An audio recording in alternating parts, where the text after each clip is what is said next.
শুভ সকাল বন্ধুরা। আজকে সকাল সকালে ছাদে আসলাম। অনেক দিন ছাদ থেকে ফুল নেওয়া হয় না।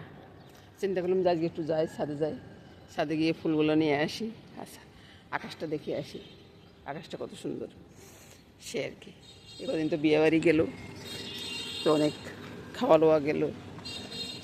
তা আজকে একটু চিন্তা করতেছি যে একটু হাঁটতেও যাবো, একটু বাজারও করবো, আবার আপনাদের সাথে একটু ছাদটাও দেখাবো, আকাশটা দেখাবো। আকাশটার রং কত সুন্দর, পিটপিট করে আবার বৃষ্টিও পড়তেছে, বুঝছেন।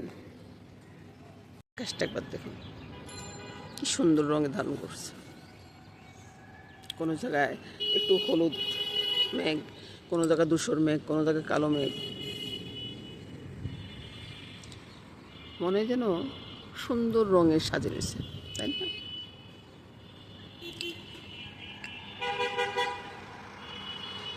ছাদে আসলে একটু গাড়ির আওয়াজগুলো কমে পাওয়া যায়।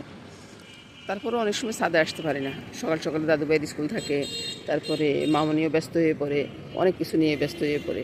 তো অনেক কাজকর্মে আছে। আমার ঘরের মানুষ কমলে কী হয়েছে, কাজটা অনেক বেশি, সেই জন্য ছাদে আসা হয় না। আজকে চিন্তা করলাম একটু ছাদে যাই, সবার সাথে একটু কথা বলে আসি। ছাদে গিয়ে চলুন যাই, ঘরে চলে যাই। ঘরে কী কী হচ্ছে ফুলগুলো তুলে নিব। আজকে অনেক দিন পরে ফুল তুলতে আসছি। অনেকগুলো ফুল নষ্ট হয়ে ঝরে গেছে, আর এখন এই ফুলগুলো তুলে নিচ্ছি যেটুকু আছে আর কি। গাছের একটা ফুল দিয়ে পূজা দিতে পারলেও মনটা একটু শান্তি লাগে, তাই না? মামনি, আমি যে বললাম যে মামনি কাজে ব্যস্ত হয়ে গেছে, দেখুন কাজে ব্যস্ত হয়ে গেছে। এর আগেও অনেকগুলো কাজ করে ফেলছে, অনেকগুলো জল টল রেডি করছে। এবার ঘরের গাছে ফুল আছে কিনা সেটা দেখি। ঘরের গাছে আজকে ফুটে নেই, কালকে ফুটবে। ওই বারিন্দার দিকে দেখি, এই তো দেখুন শ্বশুরমশাইটা চা দিচ্ছে, শ্বশুরমশাই বারিন্দা বসে বসে চা খাচ্ছে। এবার চিন্তা করুন আমি কোথায়। এই যে আপনারা বলেন যে মামনির দেখা যাচ্ছে না, মামনির কি দেখা যায়? দেখা যায় না।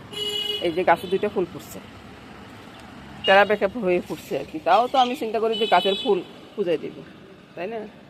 ফুল ফুটা আরম্ভ হয়ে গেছে, আর কোনো চিন্তা নেই। তো সব নিয়ে বন্ধুরা, শুভ সকাল বন্ধুরা। বাজারে যাব, এদিকে ওই যে ময়দার ডোটো সব কিছু হয়ে গেছে, আর ঠাকুরের ফুল তো গুছাইলাম। তো বাজার থেকে আসি, স্নান পূজা সেরে তারপরে রান্না করে আসবো। চলো বাজার করে বাসায় চলে আসলাম। বাসায় এসে রান্না করে আসছি।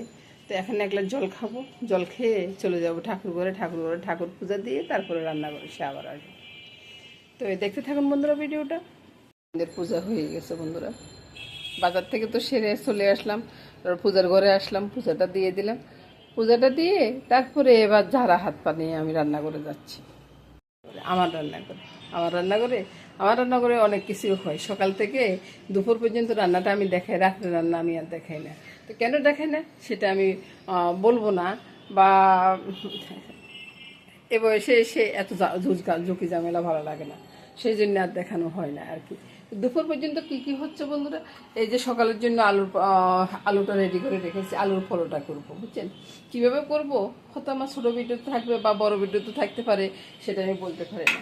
তো মামনির তো শিখাইতে হয় সব কিছু। মামনির না শিখেলে মামনি পরে আমাকে করে খাওয়াবে কীভাবে বলুন তো। তো মামনির সাথে সাথে যদি আপনারা কেউ শিখতে পারেন, তাহলে আমি মনে করুন যে আমি ধন্য হয়ে গেছি। এই তো বলতে বলতে ডালটা হয়ে গেছে, ডালটা নামিয়ে নিই, তারপরে আলু পরোটাটা করব। তারপরে সে সকালবেলা জলখাবার খাবো, তারপরে সে দুপুরবেলা রান্না করতে আসবো। সব নিয়ে থাকতেছে বন্ধুরা আজকের ভিডিওটা, দেখতে থাকুন। এই তো হলো আলুগুলা, তারপরে পরোটার ডো। এখন পরোটার ডোটারে ছোটো ছোটো করে একটু করে নিব, শেপ করে নিব।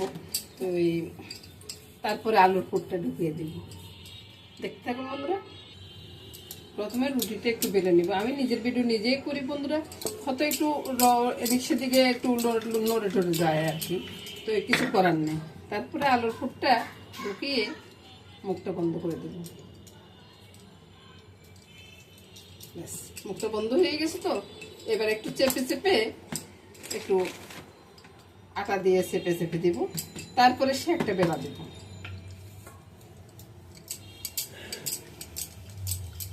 এবার আলুর পুরটা সব জায়গায় ছড়িয়ে গেছে, বুঝতেছেন। তারপরে এবার আমি সেঁকে নেব। এবার চলে যাবে সরাসরি তাওয়াতে। একটা হয়ে গেল, আর একটা করে নিই। মা, হ্যাঁ, আজকে কি হবে?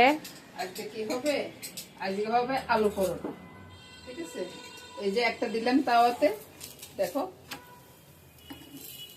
আর আরেকটা বেলতেছি। ঠিক আছে, আর কিভাবে করলাম সেটা একটু পরে দেখাচ্ছি। ঠিক আছে, একটু পরে তোমার পুরোপুরি দেখা দিব যে কিভাবে আমি আলু পরোটাটা এত সুন্দর করে করতেছি। ঠিক আছে, ঠিক আছে। আর এটা হইতে একটু দেখাও, এটা হয়ে আসছে। আলু পরোটা তো অত বেশি তেল দিব না, কারণ অত বেশি তেল দিলে মুখটা ইয়ে হয়ে আসবে, বুঝছো? তো এভাবে সামান্য একটু তেল দিয়ে পরোটাটা করলে পরোটাটা ভীষণ সুন্দর হয়। আর খাইবা কিসের সাথে? সসের সাথে। এটার সাথে কিন্তু আলুর দম বা অন্য কিছু অতটা ভালো লাগবে না। আর যদি পারো তো তুমি একটু টক দুধ নিতে পারো, ওইটার সাথেও কিন্তু ভালো মানায়। বুঝতে হয়ে গেছে। এবার এটা তোমার শ্বশুর মশাইকে দিয়ে আসো, তোমার শ্বশুর মশাইকে দিয়ে আসি। এবার আমি বলি বন্ধুরা, শুভ সকাল বন্ধুরা, হাই। পরোটাটা বেশি ভালোবাসে আর কি, সেজন্য। মামুনি তো আসতে পারতেছে না, একটা তো আপনাদেরকে দেখালাম, আরেকটা দেখাচ্ছি। এই যে আলুর গোলাটা নিলাম, আলুর গোলাটা নিয়ে বলতে লাগলাম যেটা, এই যে আরেকটা দেখাই দিচ্ছি। আরেকটা এভাবে করে মুড়ে একটু আটা নেবেন। এটা কিন্তু আবার তেল দিয়ে করতে যাবেন না, তেল দিয়ে করতে গেলে এটা ভালো হবে না, বুঝছেন? আমি দুইটাই দেখাই দিচ্ছি। প্রথমে একটু হাত দিয়ে চেপে নিতে পারেন, হাত দিয়ে চেপে নিলে যদি আপনার আলুটা যদি ম্যাশ ভালো হয় তাহলে আলুর পরোটাটাও ভালো হবে। সে আলুর পরোটা মানে একটা খাইলে আর খাওয়া লাগবে না।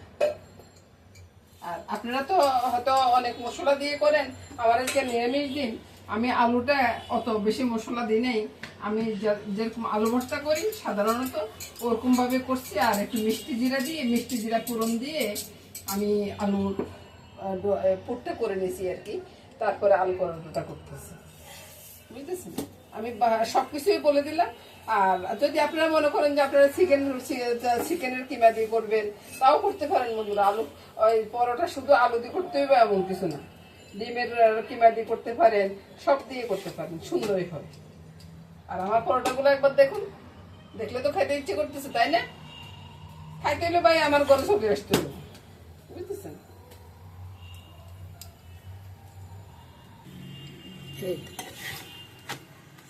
আপনাদের মেশোমশাইকে দিয়ে আসছি, উনি তো একটু কড়া খাবে, তাই দিয়ে আসছি। আর এটা বেলে রাখছি, দেখুন কত সুন্দর করে বেলে রাখছি। আর ওইদিকে দেখুন গোল্লা গোল্লা আছে। সব নিয়ে বন্ধুরা সকালবেলার জলখাবারটা এখানে শেষ করলাম, আর দুপুরবেলা রান্না নিয়ে চলে আসবো। নিরামিষ তো আজকে নিরামিষ দিনের জন্য সকালবেলা জলখাবার খেয়ে চলে আসছি আর কি। সকালবেলা জলখাবার খেয়ে এসে দুপুরবেলার রান্নাটা চলে আসছে। দুপুরবেলার রান্নাটা কি হবে সেটাই দেখাচ্ছি। আমার জন্য বন্ধুরা অন্য কিছু করবো না, শুধু ভাজি, আলু সিদ্ধ আর ডাল হবে। আর সবার জন্য মাছ দিয়ে ওই যে ওল কচু দিয়ে হবে। একটু চিনি মেখে নিচ্ছি কোমরের ভিতরে। এবার তো আমার বন্ধুরা বলবেন যে আপনি চিনি দিচ্ছেন কেন? আরে ভাই, কোমরের এখন মিষ্টি নেই, বুঝছেন? মিষ্টি জিনিস যদি মিষ্টি নাই হয় তাহলে কিন্তু খেতে মজা লাগে না, বুঝছেন? একদিক থেকে আনতে হইতেছে, তো একটু আমি এদিক সেদিক হইতেছি। তা একটু কোমরগুলাকে ভালো করে চিনির সাথে মিলিয়ে রাখবো। এটা জলটা যখন ছেড়ে দিবে জলটা ফেলে দিবে, বুঝছেন? জল ফেলে দিয়ে তারপরে ভাজি করবো। আর এদিকে এখানে কাঁকরোলগুলো ভাজি করে নিই, কাঁকরোলের ভিতরে নুন হলুদটা সবকিছু মেখে নিচ্ছি। আর কড়াইতে তেলটা দিয়ে দিই, কড়াইটা গরম হয়ে গেছে, বুঝছেন? তো সব মিলেমিশে রান্নাটা শুরু করলাম আর কি। আর নিরামিষের দিনে আর এর বেশি আর কিছু লাগবে না আমার জন্য আর কি। আর যারা মাছ খায় তাদের জন্য তো মাছ লাগবে, ঠিক আছে না? তো আর যারা মনে করেন যে রান্না করা এমন কি ব্যাপার, বাইরে রান্না যারা করে তারা বুঝে যে গোছ গাছ করতে কতটা সময় লাগে। হ্যাঁ, আর যারা করেন না তারা বসে বসে চিন্তা করেন আর ভাই রান্না করিয়াতে দিলে হয়ে যায়, তাই না? আর আমি আসার আগে আগে আমার মামনি কি করছে, ভাতটা সবকিছু রান্না করে ফেলছে, বুঝছেন? এখন আর আমার কোনো এমন কোনো ঝামেলা নাই, সবকিছু তুলে রাখি। নিরামিষ দিকে মোটামুটি নুনটা মেখে নিয়েছি তো, আর ডালটা হয়ে গেছে অনেক আগে, বুঝছেন? তো এখন আর কোনো ঝামেলা নেই। যদি কেউ যদি হেল্প করে না বেশ ভালো লাগে না। আর আমার মামনি তো আছে, বাটার ঢাকনাটা উঠে ভাতটা একটু গরম হচ্ছে। এটা শ্বশুর শাশুড়ি যেভাবে বলে গেছে আর কি, যে বাটারটাকে ঢাকনা উঠবার পরে একটু নমস্কার করতে। বাজিটা হইতেছে, এখানে কাকলের বাজিটা নামিয়ে নিলাম। তারপরে এগুলো হলে আমার নিরামিষ দিনের জন্য শেষ হয়ে যাবে রান্না। এবার দেখুন বন্ধুরা, আমার নিরামিষ দিনের জন্য আমি একসাথে ভাজিগুলো তুলে রাখলাম, আলু সিদ্ধ ভাজি আর ডাল, আর এখানে তো ভাত তো আছে। সব নিয়ে বন্ধুরা আজকে নিরামিষের তরকারি। এটা কড়াইটা বসিয়ে দিলাম, কড়াইতে তেলও দিয়ে দিলাম, এবার ফোড়ন করে দিলাম। একবার ফোড়ন করে মাছটা দিয়ে দেবো। আর এটা হচ্ছে মাছের রান্নাটা, বুঝছেন?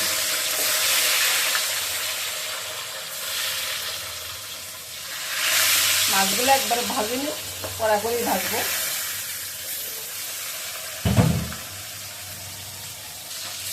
এক ঠিক ভাজা হয়ে গেছে, বুঝছেন? উপর পেটটা উল্টে দিচ্ছি। এই দেখুন না, একটার সাথে একটা লেগে গেছে।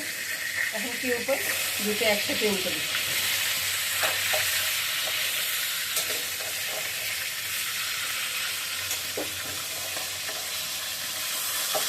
একটা যদি কোনো রকমে লাগে সবগুলো ইয়ে হয়ে যাবে। এটি হয়ে যাক। তো বন্ধুরা মাছটা ভাজা হয়ে গেছে, বুঝছেন? কী দিয়ে রান্না হবে সেটাই বলে নেন। ওলকপিটা সিদ্ধ করে একবারে নুন, হলুদ, লঙ্কা, তারপরে একটু কালো গোলমরিচ সব দিয়ে রেখেছি। এটা একসাথে দিয়ে দিলাম। যদি সময় থাকতো তাহলে এটা আলাদা করে মাছগুলো উঠিয়ে নিতাম, তারপরে ওলকপিটা কষিয়ে নিতাম, ওরকম করতাম না। আজকে সময় নেই, ওই জন্য এইভাবে করে নিচ্ছি। ওই চটজলদি রান্না আর কি। এবার নাড়াচাড়ার কোনো দরকার নাই, গরম জলটা দিয়ে দিচ্ছি। ঠান্ডা জল দিয়ে যাবেন না কিন্তু। গরম জল দিয়ে দিচ্ছি, কাঁচা লঙ্কা দেবো। দিদি ভাই আসি, তারপরে মারে দেখবো, কয়েকটা কাঁচা লঙ্কা দিয়ে দিচ্ছি, বুঝছেন? তারপরে ওই দাদু ভাইরে একটু সান্ত্বনা দিতেছে, বুঝছেন? মা ছেলে দুজনে একটু ইয়া করতেছে, ছেলেরে স্নান করাতে গেছে, ছেলে ওই স্নান নিয়ে একটু গন্ডগোল করতেছে। কি করতেছে এখনো জানি না আমি। ওলকপিগুলো সিদ্ধ করার সময় একটু ওই যে ইয়ে দিতেছি আর কি, কি বলে, খাওয়ার সোডা বা সামান্য একটু দিয়ে সিদ্ধ করে নিছি, একবারে ভালোভাবে সিদ্ধ হয়ে গেছে। এবার ধনিয়া পাতাটা দিয়ে দিলাম, ধনিয়া পাতা দিয়ে এবার নামিয়ে নিচ্ছি। নামানোর পরে আপনাদেরকে দেখাবো। চুলাটা বন্ধ করে দিলাম, চুলাটা বন্ধ করে দিয়ে তরকারিটা নামিয়ে নিচ্ছি। এবার দেখুন তো বন্ধুরা, তরকারিটা কেমন হয়েছে। খুব সুন্দর ছিল তরকারিটা। একটু গোছ গাছ করে রেখে দিব, সবাই পছন্দ করবে। সব তরকারি হয়ে যাওয়ার পরে আমি এখানে এসে দেখাচ্ছি, নিরামিষও আছে, মাছও আছে, যার যেটা পছন্দ হয় সে সেটাই খাবে। তো নমস্কার বন্ধুরা, আজকের মধ্যে এখানে টাটা, গুড বাই বলে চলে যাচ্ছে। আগামী দিন আবার দেখা হয়ে যাবে।